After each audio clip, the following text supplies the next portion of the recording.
નાસ્તા માટે ચટપટા ટેસ્ટી એવા ડુંગળીના પરાઠા. આવા પરાઠા તમે ક્યારેય નહીં ખાધા હોય કે ક્યારેય નહીં બનાવ્યા હોય. ડિટેલ રેસિપી મેં ટાઇટલ પાસે આપેલી છે.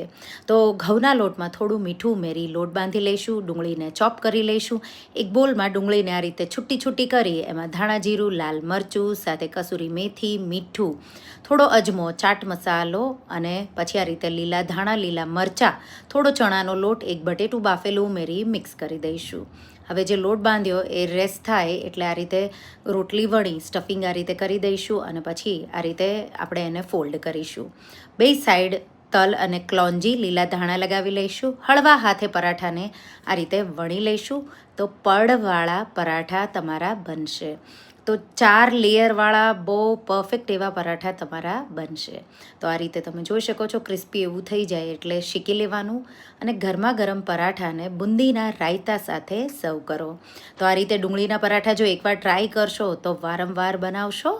Thank you for watching.